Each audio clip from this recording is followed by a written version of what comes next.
Short story by Paul McCann. Bobo's Goodwill. Bobo was the kind of person who never took much for granted, especially friendships and peace of mind. His early years as an orphan were hard, and it brought him an understanding of what was important. One cold afternoon, as Bobo walked through the town, he looked at how busy it was, people shopping and lots of sales everywhere. He also noticed the added stress on the postman's face and how many deliveries each day he was doing. Bobo thought about that and decided that he would try to lend a hand.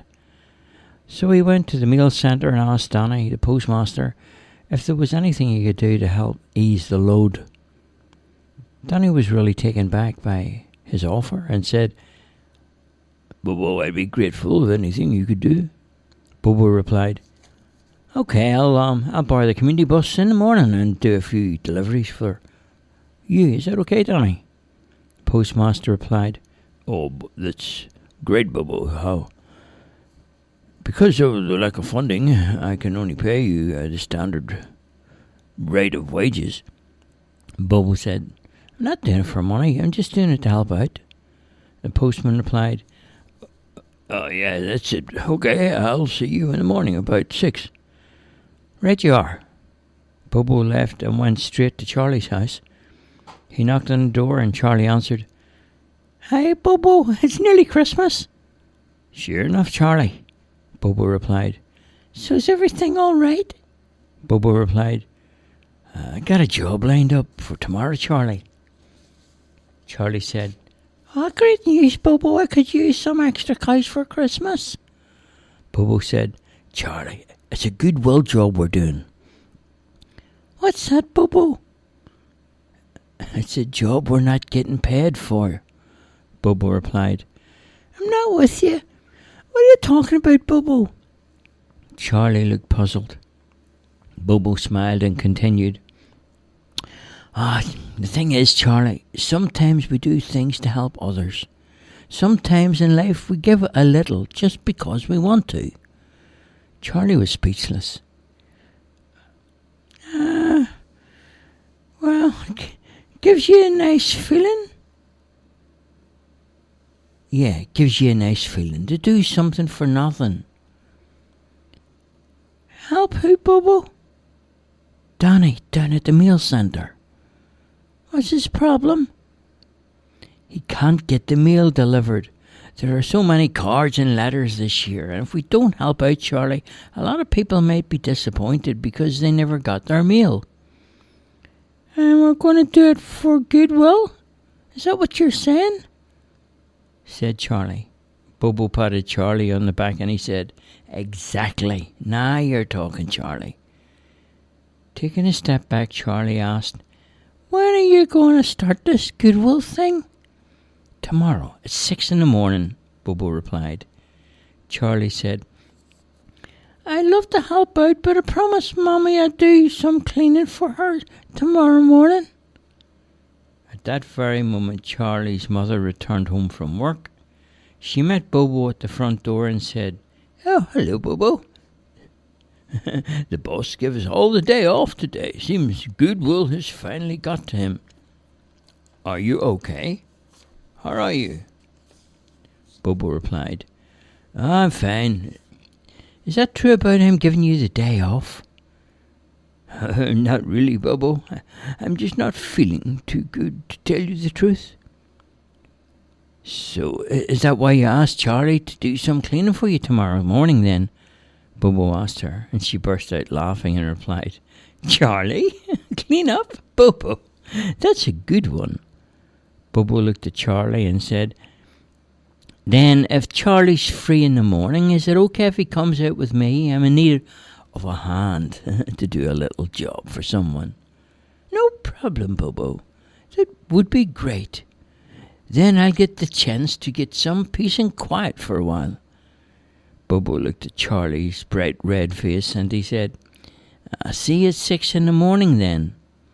Charlie replied, "Mom, I was just telling Bobo I was going to help you around the house." Charlie's mum replied, "Don't be silly, Charlie. Go and help your friend." See you at 6, Charlie. Charlie nodded passively, and Bobo walked slowly away down the street to the community centre, where he picked up the keys to the bus. When morning came, Bobo was parked outside Charlie's house. He tooted the horn 3 times. Eventually, he saw Charlie peeping out from behind the curtains. He turned off the engine and walked up to the front door.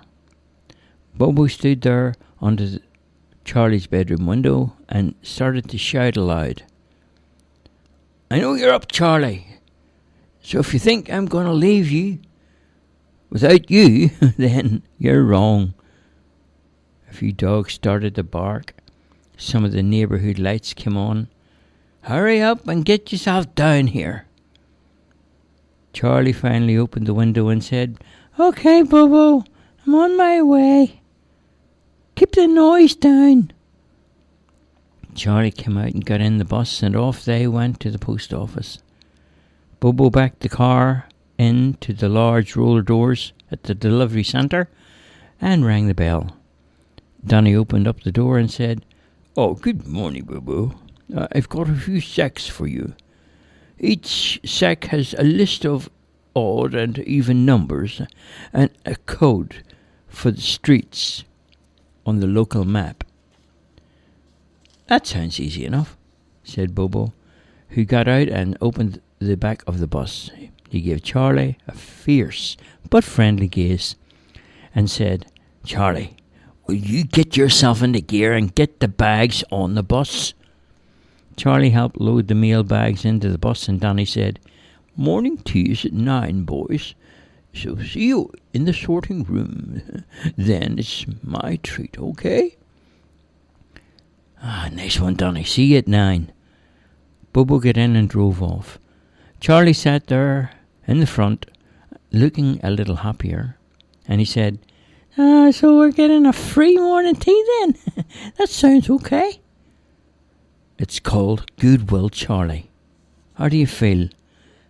"Feel good, Bobo," came the reply. Bobo pulled up at the top of the hill and pointed to a street opposite, and he said, "That there is Pine Street, Charlie." Then he grabbed a sack from the back of the bus and pointed to it, saying, "In this sack are the Pine Street mail. They all have odd numbers. Pop them in through the letterboxes that match, and while you do that, I'll do all the even numbers in Pine Street. Okay, Charlie?" Charlie put on this real smart look and he said, "Odd numbers?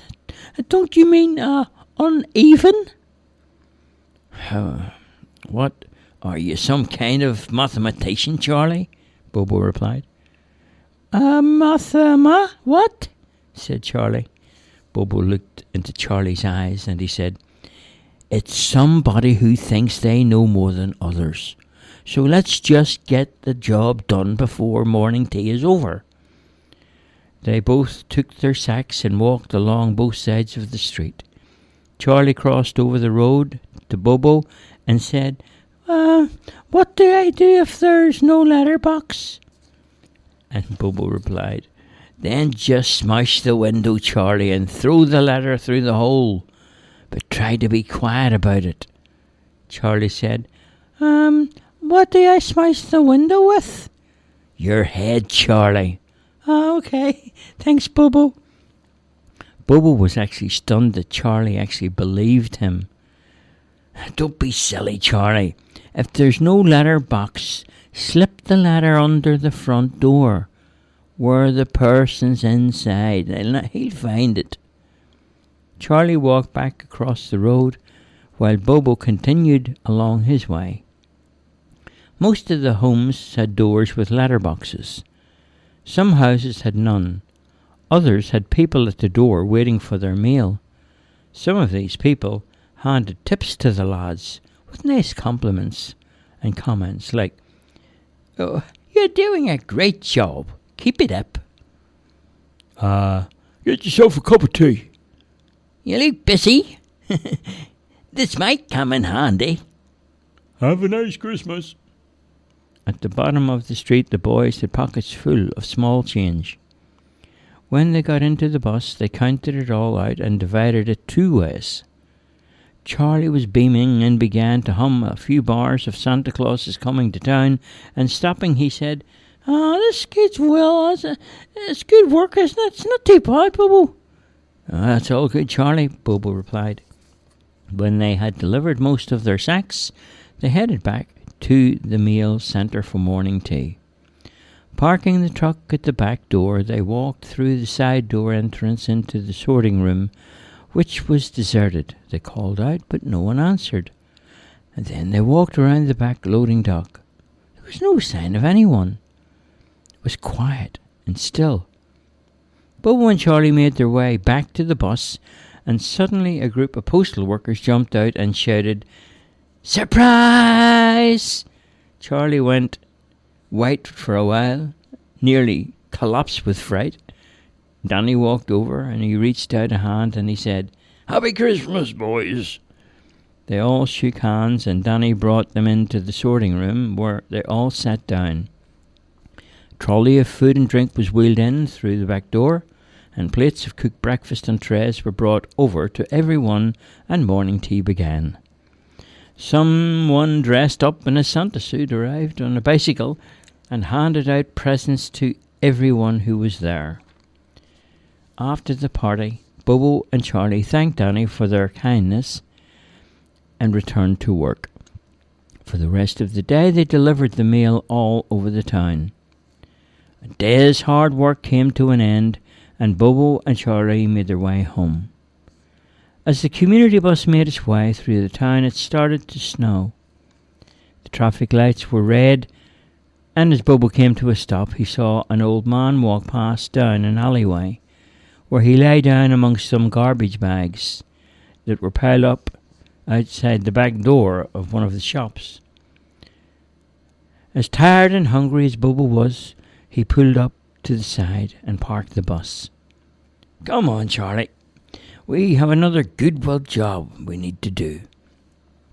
As Bobo walked down the sidewalk to the back alleyway, Charlie followed behind.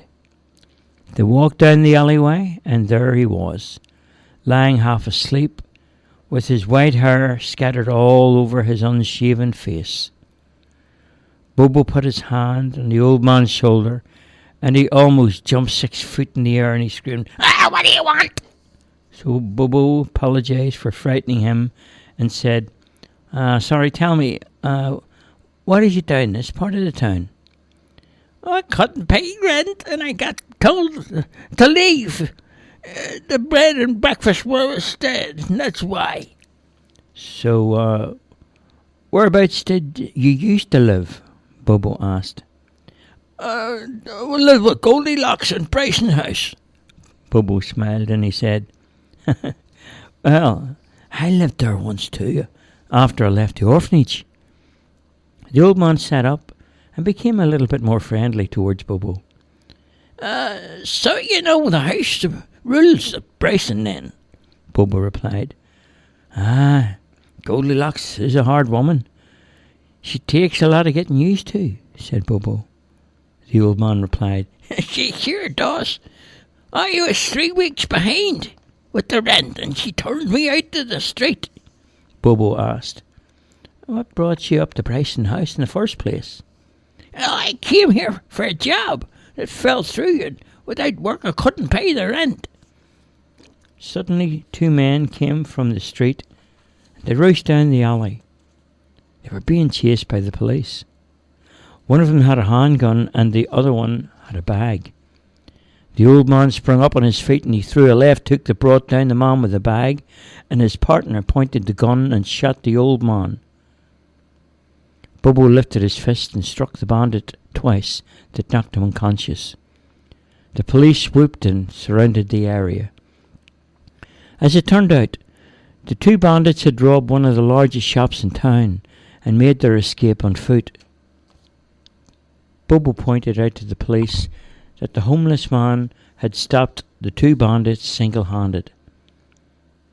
It wasn't long before the TV cameras arrived with other media people, and the old man's story was broadcast that evening on the main television network.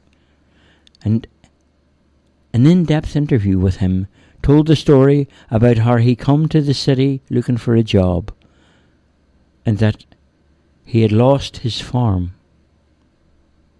And with the tragedy of the airborne virus, his livestock contracted a crippling disease resulted in him being destroyed, and all of the animals along with it. And massive debts to the bank saw him go out somewhere looking for work to clear his debts. His inability to find work in the city saw him to go through all the little money he had in his pocket.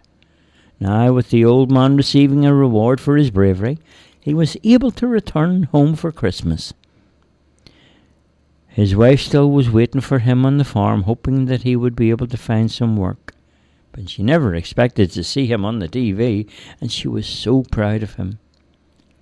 The old man was grateful that Bobo saved his life, and the 2 solid punches that Bobo had landed were more than adequate to prevent him from being shot dead in the alleyway. Before the old man left the city, he paid Bobo a visit, handing him a scrap of paper with a map and some directions. And he said, "Aye, Bobo, you must promise you and Charlie you come to visit me on the farm at Christmas." "Aye, I'll come as soon as I can," Bobo replied. When Christmas came later that year, Bobo and Charlie knocked upon the farmhouse door. They were brought in and given a warm welcome and some of the best home-cooked food you could ever hope to taste. The TV report about how the old farmer brought off and fought off 2 dangerous bandits really captured the hearts of many people. It stirred the heart of a nation, and within a week letters with generous donations had poured in. The farm was now debt-free, and all the livestock had been replaced by fit and healthy cattle and egg-laying hens. Sheep with thick new wool and well-proportioned pigs now filled the fields and pens. Bobo and Charlie had a great Christmas that year. They had seen Goodwill in action, as well as making some gestures of their own. The end.